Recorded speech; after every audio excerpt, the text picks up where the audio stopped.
आप सब ने अपने जीवन में एक कहावत तो सुनी ही होगी कि एक चुप 100 को हराए। सुनी है ना? और इसीलिए कई बार हम जीवन में चुप रहते हैं, मौन रह जाते हैं, क्योंकि यह सत्य है कि एक मूर्ख के लिए मौन रहने से अधिक श्रेयस्कर उत्तर और कुछ भी नहीं हो सकता। परंतु क्या जीवन में सदैव मौन रहना, सदैव चुप रहना क्या उचित होता है? नहीं। जहां पाप का बल बढ़ रहा है, जहां छल हो रहा है, वहां मौन रहने से अधिक गंभीर अपराध और कुछ नहीं हो सकता। मौन रहकर कदाचित आप समस्या से बच जाएं, परंतु आप संसार को समस्याओं में उलझा देते हैं। इतिहास साक्षी है कि पापियों के उद्दंडता ने संसार को इतनी हानि नहीं पहुंचाई जितना कि सज्जनों के मौन ने पहुंचाई। यदि कोई मूर्ख बोल रहा है तो मौन रहना उचित है, परंतु यदि कहीं अपराध हो रहा है, छल हो रहा है, तो उठिए और विरोध कीजिए, क्योंकि आप भले ही ना से, परंतु आपकी आने वाली पीढ़ी इस पाप के दंड को अवश्य सहेगी। आपने अपने जीवन में कभी तलवार खरीदी है? क्या देखकर तलवार खरीदते हैं? उसकी मयान देखकर या उसकी धार देखकर? अरे, मैं भी कैसा प्रश्न पूछ रहा हूं आपसे। यह आवश्यक थोड़ी कि आप कोई योद्धा या क्षत्रिय हो, यह भी हो सकता है कि आप कोई व्यक्ति। उसकी प्रतिभा का मूल्यांकन करने का प्रयास कीजिए, आपका जीवन बहुत ही सरल हो जाएगा। जीवन में सफल कौन नहीं होना चाहता? पद में, प्रतिष्ठा में आकाश जैसी ऊंचाई किसे नहीं चाहिए? स्थिरता में भूमि जैसी दृढ़ता किसे नहीं चाहिए? सभी को चाहिए। परंतु सफलता का पुष्प अपने साथ अहंकार का कांटा भी लाता है। सफलता आपको आनंद देती है, उपलब्धि आपको गर्व देती है, और फिर यही आनंद धीरे धीरे अहंकार में परिवर्तित हो जाता है, फिर अतिक्रमण में और अंततः अन्याय में। और यहीं से सफलता का नाश प्रारंभ हो जाता है। यदि आप चाहते हैं कि आपकी सफलता लोगों की दृष्टि में सम्मान बनकर रहे, लोगों के मन में शूल बनकर नहीं, तो ये आप वृक्ष से सीखिए।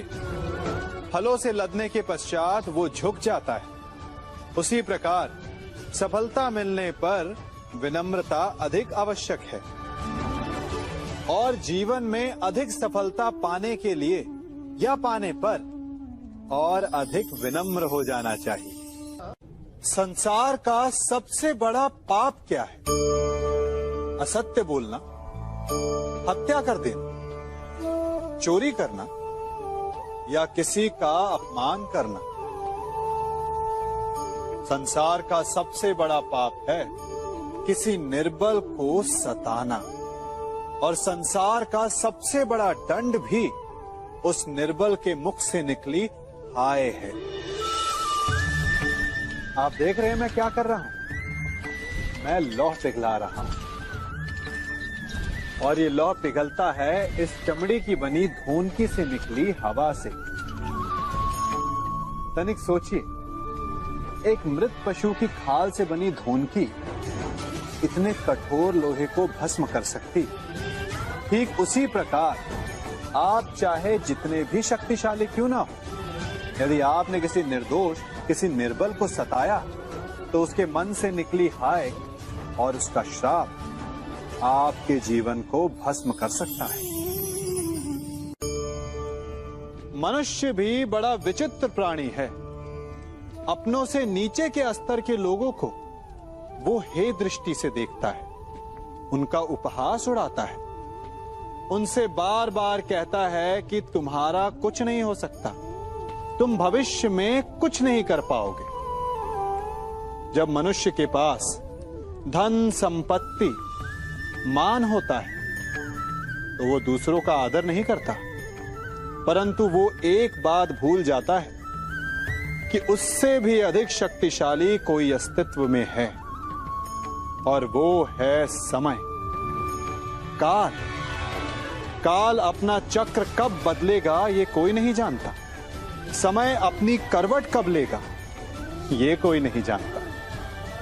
कोयला भी समय के साथ साथ हीरे में परिवर्तित हो जाता है। इसलिए जीवन में कभी भी किसी का भी उपहास नहीं उड़ाना चाहिए।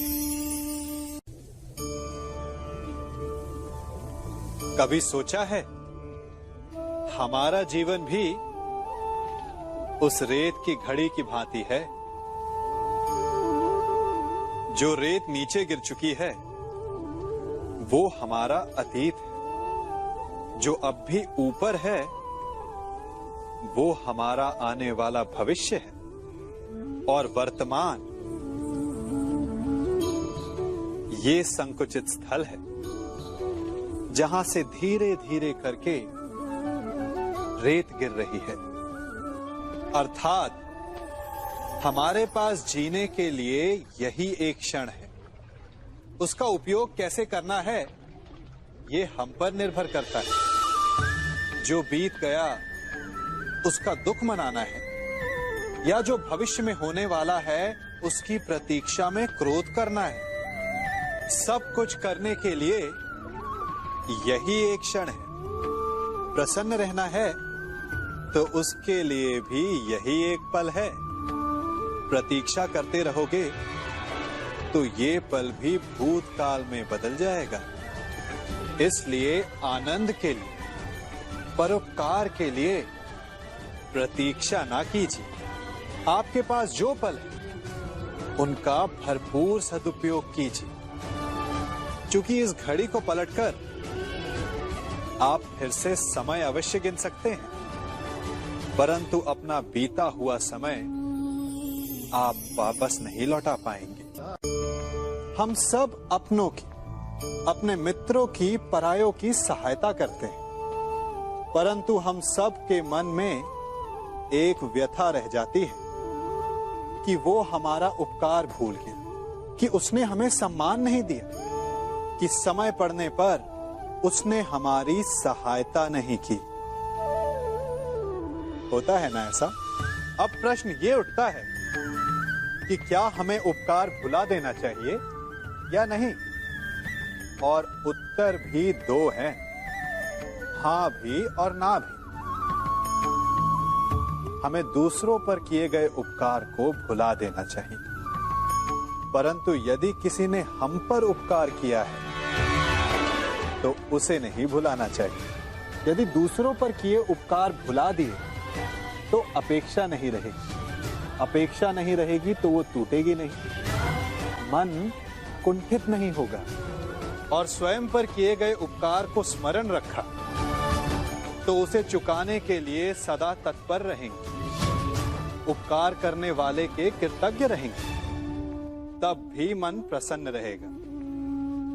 और यदि हम सभी ऐसा करने लगे तो सबके मन को संतोष रहेगा। प्रत्येक मनुष्य सफलता पाने के लिए कार्य करता है। कुछ सफल होते हैं, कुछ नहीं होते, और जो सफल नहीं होते वो सदा अपनी असफलता का कारण या तो अपनी परिस्थितियों को बताते हैं या अपने सहयोगियों को दोषी ठहराते हैं। परंतु क्या वास्तविकता में ऐसा ही होता है? क्या कोई परिस्थिति या कोई व्यक्ति किसी की असफलता का कारण बन सकते हैं? उत्तर हां भी है और ना भी। कैसे? आप इस तितली को देख रहे हैं? आपने एक मक्खी को भी देखा होगा। प्रकृति ने दोनों को समान गुण दिए हैं रस पान करने का।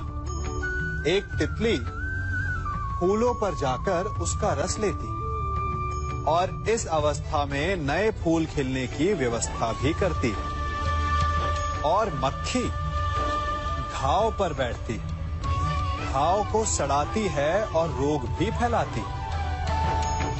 यदि इसमें किसी बात का अंतर है तो केवल सोच का, यदि आप उचित मार्ग चुनेंगे तो आपको सफलता मिलेगी, आप में उत्साह बढ़ेगा। और यदि आप अनुचित मार्ग चुनेंगे तो आपको असफलता मिलेगी, निराशा मिलेगी। अब उचित मार्ग चुनना है या अनुचित मार्ग, ये निर्णय तो आप पर निर्भर करता है।